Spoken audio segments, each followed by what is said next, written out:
First contact. Thunder cracked across the sky as Dr. Maya Chen made the final adjustments to her quantum displacement array. Rain lashed against the reinforced windows of the laboratory, but neither the storm nor the late hour could dampen her determination. 6 years of theoretical work, 3 years of practical application, and countless sleepless nights had led to this moment. Power levels stable at 92%, called out Dr. Ethan Wells from his monitoring station. Quantum field coherence maintaining within acceptable parameters. Maya nodded, pushing back a strand of dark hair that had escaped her hasty ponytail. The massive circular structure that dominated the center of the lab hummed with energy, its inner ring beginning to rotate while emitting a soft blue glow.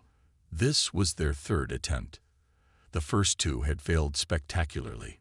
Equipment destroyed, months of setbacks, and funding nearly pulled. This abandoned military research facility on the outskirts of Denver was their last chance. Begin primary sequence, Maya ordered, her voice steadier than her hands. The air within the portal ring began to shimmer, distorting like heat waves rising from desert asphalt.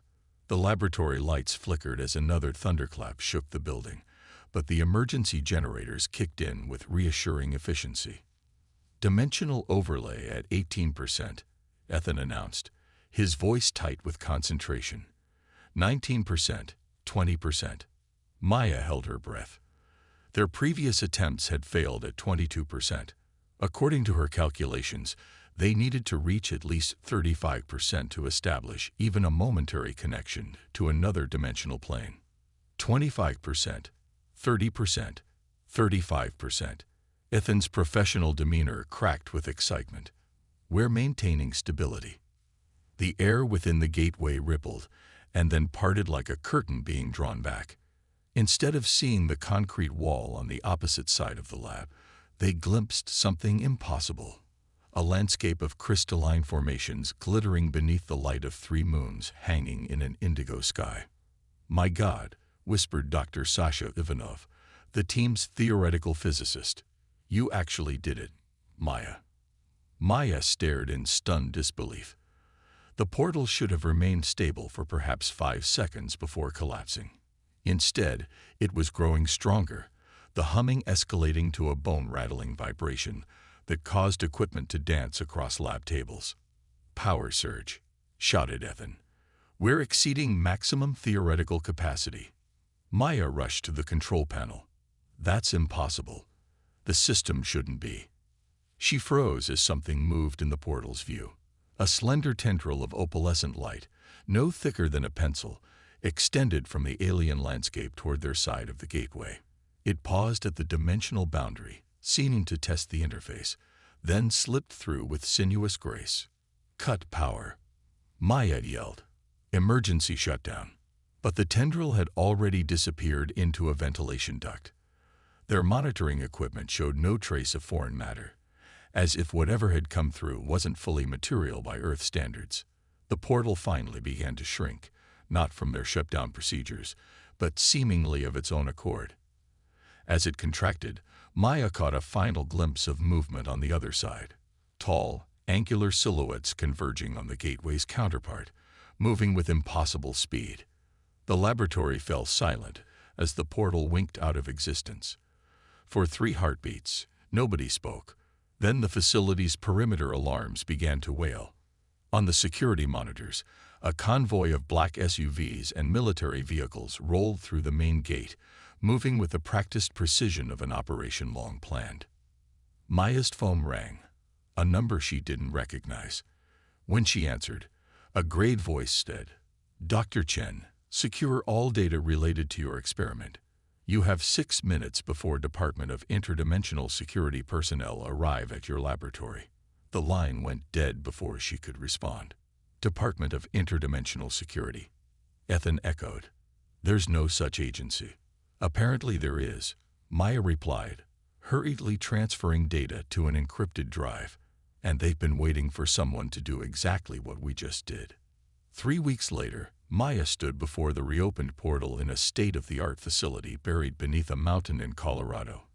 Unlike her makeshift laboratory, this facility had been built with military precision, clearly planned years before her breakthrough.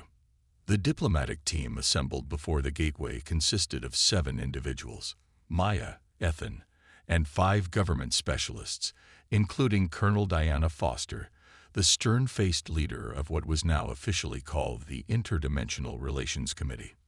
"Remember, our objective is peaceful contact," Colonel Foster said, checking the sleek hazard suit that all team members wore. "But remain alert and follow protocols." Maya examined her suit's interface panel. These midnight blue suits had appeared remarkably quickly after their initial contact, almost as if they had been waiting in storage. They supposedly offered protection against unknown environmental factors, but Maya suspected they served other purposes as well. "Portal stability at 100%, reported the technician. "Atmospheric readings from the other side remain consistent with previous scans. Proceeding with sealed suits as a precaution." Colonel Foster stepped forward. "I go first. Dr. Chen follows. The rest of you maintain formation." The sensation of passing through the portal felt like walking through a waterfall of static electricity. Maya's skin tingled beneath her suit, and for a microsecond, her consciousness seemed to expand beyond her body, perceiving impossible geometries before snapping back to normal awareness. They emerged onto a platform of what appeared to be a single piece of crystal so clear it seemed they were standing on air 30 meters above the ground. Before them stretched a city that defied physics, massive structures hovering without visible support, walkways that shifted and reconnected like living things, and cascades of light that moved with liquid properties. Their understanding of gravitational manipulation must be centuries beyond ours, Ethan whispered in awe. Movement caught Maya's attention as figures approached along a pathway that materialized as they advanced. Tall beings with humanoid proportions, but distinctly alien features moved toward them. Their skin shimmered with an opalescent quality that shifted colors with their movements, and they seemed covered by a film of light that preserved their modesty while accentuating their graceful forms. The foremost being stopped 3 meters away and smiled, a perfect human smile that never reached its luminescent eyes. "Welcome, travelers of Earth," it said in flawless English, though its mouth movements didn't quite sync with the words. "We have awaited this meeting for many cycles. I am Siller, designated liaison to your species." Colonel Foster stepped forward, executing the prepared greeting. "On behalf of humanity, we extend peaceful greetings and gratitude for your welcome." The beings, who called themselves the Veil, bowed in perfect unison, the movement too synchronized to be natural. "You will find our atmosphere compatible with your biology," said Sealer, "though we understand your caution in maintaining your protective coverings. Please follow us to the Hall of Communion, where refreshment and dialogue await." As they followed the Veil along the materializing pathway, Maya experienced a growing sense of unease.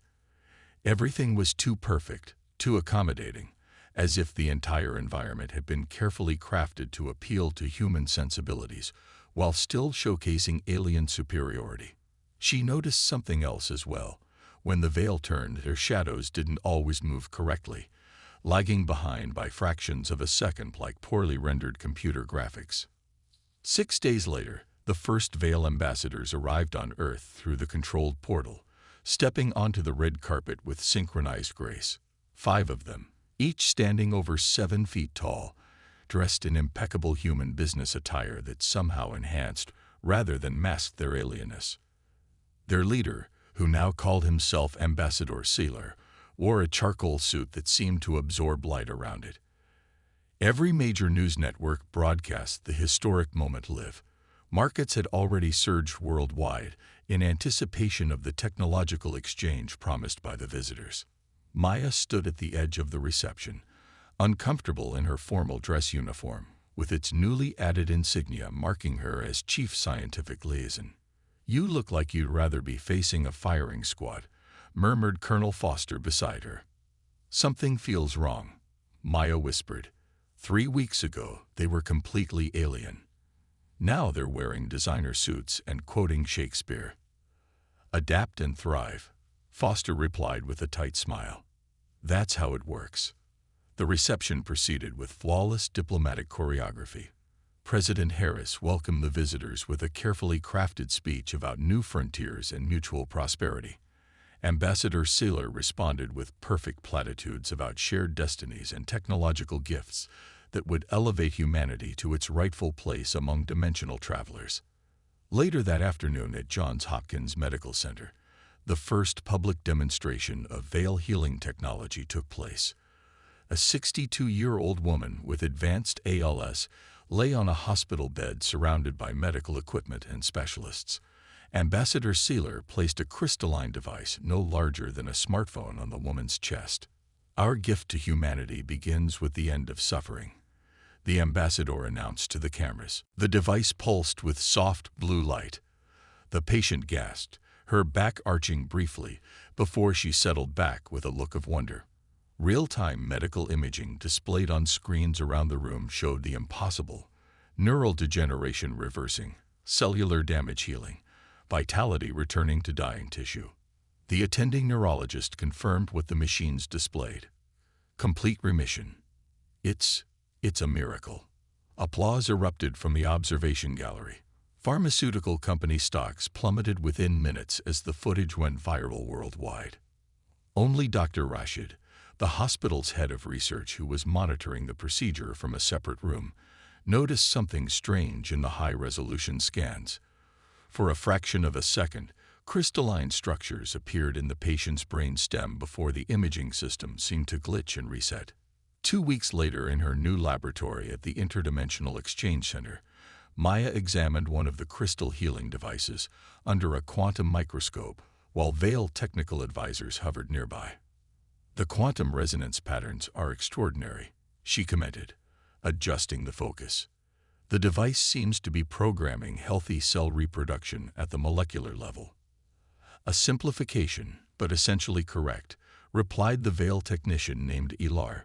"Though the device is merely a conduit, the true healing matrix exists in dimensional space between your reality and ours." Maya frowned at the microscope display. Tiny structures within the crystal were shifting, not just changing shape but seeming to transmit data. She adjusted the settings to track quantum emissions and discovered microbursts of information being broadcast on frequencies that shouldn't have been possible from such a small device. "What exactly is being transmitted by these devices?" she asked casually. Ilar tilted his head, the gesture too precise to be natural. "Merely calibration data. The devices must maintain harmony with our primary systems." That evening, Maya brought her findings to Colonel Foster at their secured office. "They're lying," she said without preamble. "These aren't just healing devices. They're transmitting complex biological data about human physiology back through the dimensional portal." Foster's expression remained neutral. "Can you prove it?" Before Maya could answer, a soft knock interrupted them. Ambassador Sailor stood in the doorway, smiling his perfect smile. "Dr. Chen," he said smoothly, "I hoped to find you here. There is something I wish to show you privately, a demonstration of our true gifts that you alone might appreciate fully." He extended a long-fingered hand. "Will you come with me? No recording devices, please. Some truths are meant for brilliant minds first." Maya glanced at Foster, who gave an almost imperceptible nod. "Of course, Ambassador," she replied, leaving her phone and other electronics on the desk. As they walked down the corridor, Maya noticed Lieutenant James Rodriguez, one of their security personnel, staring at her with an unsettling intensity. His normally warm brown eyes seemed colder, more calculated, and for a split second, she could have sworn they flashed with an opalescent gleam. Humanity's resistance. Maya Chen crouched in the abandoned subway tunnel, her breath forming small clouds in the frigid air. 8 months had passed since the day the veil had shown their true nature. The day Ambassador Sailor had attempted to implant a control crystal directly into her brain. She had narrowly escaped thanks to Colonel Foster's last-minute intervention, though Foster herself hadn't been so fortunate. The memory still haunted Maya. Foster pushing her toward the emergency exit, crystalline tendrils already emerging from the Colonel's eyes as the veil's neural parasite took hold. "Run!" Foster had gasped through gritted teeth, fighting the transformation. They're not here to help us. They're here to harvest us. Now, Maya checked her modified wristwatch, a device that appeared ordinary but contained detection technology reversed engineered from Veil artifacts. It showed no signs of nearby converted, the humans who had been implanted with Veil crystals and now served as their proxies. Clear, she whispered to the small group huddled behind her. Dr. Ethan Wells nodded, his once immaculate appearance now replaced by a ragged beard and utilitarian clothing.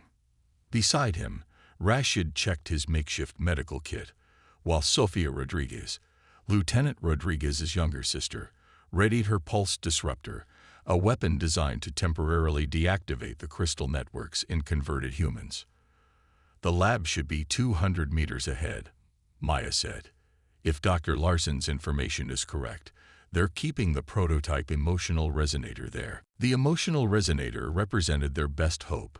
3 months earlier, Maya had made a critical discovery while analyzing tissue samples from partially converted humans. The crystal structures were disrupted by intense human emotions. The Veil, with their perfect logic and mathematical precision, couldn't process the chaotic nature of human feelings, particularly strong ones like grief, love, and rage. The realization had led to the development of a theoretical device that could amplify and project human emotional states as a weapon against the Veil and their technology. Dr. Larson, working undercover in one of the Veil's research facilities, had managed to build a prototype before being discovered and converted. Remember, Maya cautioned as they moved forward through the tunnel, we go in quiet, locate the device, and get out. No heroics. She glanced at Sophia, whose determination to save her brother often led to reckless decisions. The young woman nodded grimly. I've got it, Doc. In and out. They reached a maintenance door that, according to their intel, connected to the basement of the research facility above. Ethan produced a small device that bypassed the electronic lock, another piece of adapted Veil technology. The Resistance had learned quickly that the best weapons against their enemy were modified versions of their own tools. The door slid open silently, revealing a dimly lit concrete passageway. Maya led the way, her modified detector scanning continuously for the distinctive energy signature of Veil technology. 2 converted on the level above us, she whispered, reading the display, but nothing down here. They advanced cautiously until they reached a laboratory filled with equipment bearing the distinctive crystalline aesthetics of Veil design. In the center, on a workbench, sat what had to be the emotional resonator, a device roughly the size of a football, with a complex arrangement of crystal matrices and what appeared to be standard human electrodes. That's it, Ethan confirmed, examining it without touching. Larson's design, augmented with Veil tech. It's more advanced than we anticipated. Maya carefully placed the device in her backpack. Can you operate it? I think so. The interface is based on our original research, but Maya. Ethan hesitated. We'll need a powerful emotional source to fuel it. The theoretical models suggest it works best with genuine human emotional states, not simulated ones. We've got plenty of those to spare, Rashid commented grimly. A soft sound from the corridor sent them into defensive positions, weapons raised. The door slid open to reveal a figure that made Sofia gasp. Lieutenant Rodriguez, his once vibrant face now an expressionless mask, eyes gleaming with opalescent light. James, Sofia whispered, her weapon wavering. The converted lieutenant tilted his head at an unnatural angle. Subject identification. Sofia Rodriguez. Status. Unprocessed. Priority. High. His voice carried the harmonic undertones characteristic of the converted. You will be optimized. James, it's me, Sofia pleaded, taking a step forward despite Maya's warning gesture. Your sister. Remember the fishing trip to Lake Powell? The time you taught me to drive stick shift. Remember who you are. For a fraction of a second, something flickered in Rodriguez's expression. Confusion, recognition, pain. Then it vanished, replaced by cold calculation as he raised his crystalline weapon. Emotional manipulation detected. Countermeasures initiated. Maya activated her pulse disruptor, sending a wave of quantum interference toward Rodriguez. He staggered, the opalescent glow in his eyes flickering momentarily. "Go!" Maya shouted, pushing Sophia toward the exit. "The disruption won't last long." They fled back the way they had come, the sound of alarm systems activating behind them.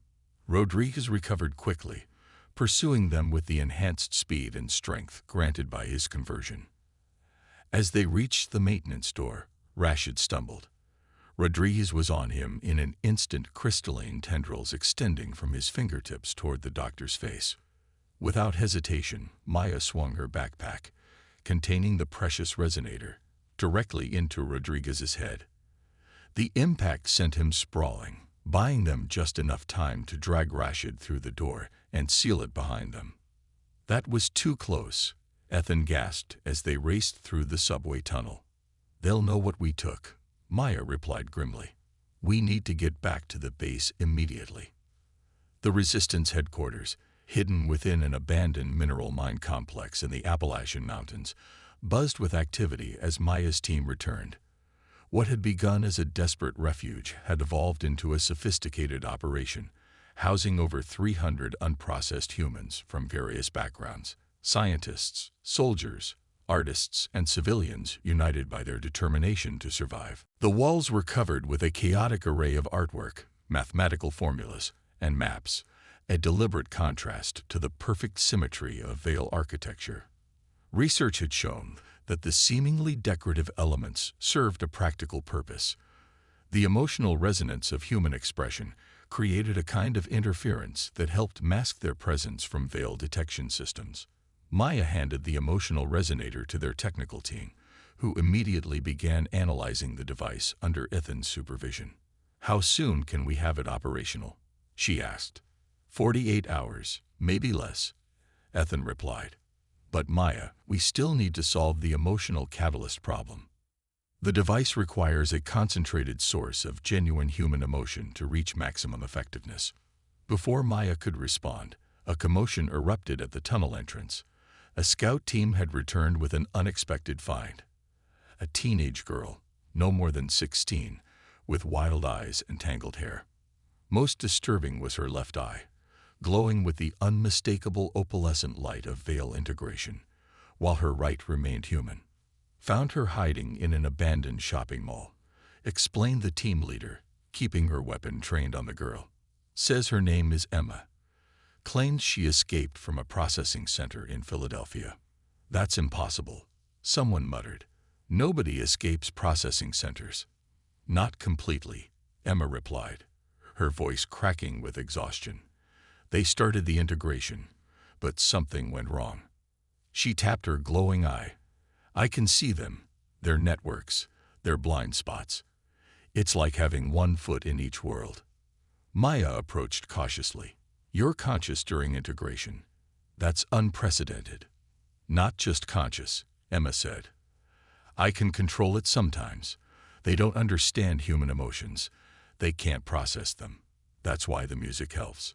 She gestured to the sounds of a string quartet practicing in a nearby chamber. "It keeps the crystal quiet."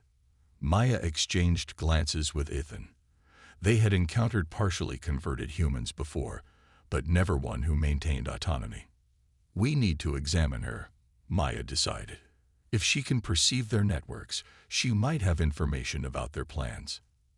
Emma nodded eagerly, then suddenly clutched her head, wincing. "They're building something big. They call it the Nexus Spire. It's not just about taking over Earth. They're preparing it for something else." Her human eye widened. "And they know about you, Dr. Chen, about your work with emotional disruption. They're adapting." 3 days later, Maya stood before the assembled resistance leaders, presenting their plan. The emotional resonator had been successfully integrated with their existing technology, creating a device capable of projecting amplified human emotions as a weapon against Vale structures and converted humans. According to Emma's information, the Vale are constructing a massive Nexus Spire in what used to be Chicago. Maya explained, pointing to satellite imagery on the display screen. Once completed, it will serve as a gateway for what she calls the geometry that hungers, apparently the true form of the Veil, or perhaps their masters. And we're supposed to stop this with feelings? Asked General Hammond, one of the few military leaders who had escaped conversion. Not just feelings, Ethan interjected. The emotional resonator amplifies and weaponizes the neurochemical signatures of human emotions, the very thing the Veil cannot process. In tests, strong emotional projections have shattered Veil crystal structures and temporarily disabled converted humans without harming the host bodies. Maya continued. The plan is to infiltrate the construction site and deploy the resonator at the base of the Nexus spire. According to Emma, the crystalline network is most vulnerable during its growth phase, which happens to be tonight. And the emotional catalyst? Hammond asked. You said the device needs a concentrated source. Maya glanced at Sophia, who stepped forward. I'm volunteering, the young woman said firmly. The resonator works best with powerful, authentic emotions. I have plenty where my brother is concerned. Grief, love, hope, anger, all the things the Veil can't understand. It's dangerous, Maya warned. The neural interface will amplify everything you feel. The psychological strain could be. I know the risks, Sophia interrupted, but if there's any chance it could save James and the others, I'm doing it. The team moved through the ruins of Chicago under cover of darkness. What had once been a vibrant metropolis now resembled an alien landscape. Buildings partially transmuted into crystalline structures, streets rearranged into perfect geometric patterns that hurt the human eye to follow. At the city's center loomed the Nexus Spire, a massive crystalline structure that pulsed with opalescent light as it grew skyward. Converted humans moved around its base with mechanical precision, adding new components to the alien architecture. Maya, Ethan, Sophia, and a small strike team had infiltrated the perimeter using disruption technology based on Emma's unique perspective of Veil systems. They now crouched behind the ruins of a collapsed parking structure, observing the activity around the spire. The resonator needs to be placed within 50 meters of the spire's foundation, Ethan whispered, checking the device stored in his backpack. Any further and the effect will be too diffuse. Maya nodded, studying the pattern of patrols. There's our window, she said, pointing to a momentary gap in the security pattern. We'll have approximately 40 seconds to reach that service conduit. They moved on her signal, staying low and using the disruption field generators to mask their presence from Veil detection systems. The emotional resonator, carried carefully by Ethan, hummed softly as they approached the towering spire. They had almost reached the service conduit when a patrol of converted rounded the corner unexpectedly. Among them, Lieutenant Rodriguez. Unprocessed humans detected, announced one of the converted, its voice echoing with harmonic distortion. Initiating containment protocols. Set up the resonator now, Maya ordered, activating her pulse disruptor to buy them time. Ethan worked quickly, establishing the device while Sophia prepared for the neural interface. The converted advanced methodically, their weapons raised. James, Sophia called out, her voice breaking as her brother approached with the emotionless precision of a machine. I know you're still in there somewhere. Rodriguez paused, his head tilting slightly as if confused by the sound of her voice. The opalescent glow in his eyes flickered momentarily. Neural interface ready, Ethan announced, securing the final connections. Sophia, it's time. Sophia placed the interface band around her head, wincing as the neural connections established themselves. Focus on your strongest emotions, Maya reminded her. Don't hold anything back. Tears streamed down Sophia's face as she looked at her brother. I remember when Mom died, she said, her voice growing stronger. You held my hand at the funeral. You told me we would always have each other, no matter what. You promised, James. You promised. The emotional resonator hummed louder, the crystals within it beginning to glow with a warm, pulsing light that contrasted sharply with the cold luminescence of Veil technology. I love you, Sophia continued, her voice breaking. And I'm furious that they took you from me. I'm terrified I'll never get you back. But I still hope, I still believe the real you is in there somewhere." The resonator reached full power, projecting a wave of pure emotional energy that rippled outward like heat distortion. The effect on the converted was immediate and dramatic. They staggered, many dropping to their knees. The opalescent glow in their eyes flickered wildly. Most remarkable was the effect on the Nexus spire itself. The perfect crystalline structure began to develop fractures, spreading outward from the base like cracks in ice. The harmonious hum of veil technology distorted into a discordant wail. Rodriguez fell to his knees before Sophia, clutching his head. "As Sophia," he gasped, his voice briefly his own before the harmonic distortion returned. "What's happening to me?" "Fight it, James," Sophia urged, the resonator amplifying her determination and love. "Remember who you are." The cracks in the Nexus spire widened, chunks of crystal breaking away as the structure began to collapse. Above them, the sky seemed to ripple as something massive attempted to push through. A geometric shape of impossible dimensions, partially visible through the dimensional tear the spire had been creating. "It's working," Maya shouted over the cacophony. "The gateway is destabilizing." Rodriguez convulsed, then went still. When he looked up, his eyes were clear, human again, though rimmed with red. "Sophia," he whispered in disbelief. Before she could respond, the Nexus spire emitted a blinding flash of light. The dimensional tear collapsed in on itself with a thunderous implosion, sending a shockwave of energy across the city. Maya shielded her eyes, certain this was the end. But when the light faded and she dared to look, she saw something remarkable all around them. Converted humans were awakening as if from a trance, the crystalline implants crumbling to dust. The perfect geometric patterns of veil architecture were dissolving, returning to their original human-made forms. The emotional resonator had not just disabled the Nexus spire, it had triggered a cascading failure throughout the entire veil network. Rodriguez embraced his sister, both of them weeping openly. "I could hear you," he said hoarsely. "Even when I couldn't control my body, I could hear your voice." Maya watched as similar scenes played out across the ruins of Chicago. Families reuniting, the converted returning to themselves. The victory felt both monumental and fragile. "It worked here," Ethan said, joining her as they surveyed the scene. "But this is just one city.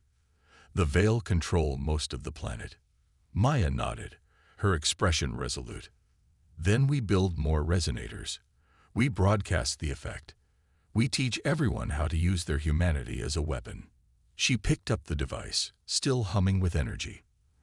"The veil thought our emotions were our weakness. They never understood they're our greatest strength." In the distance, dawn broke over the horizon, the first sunrise of humanity's resistance.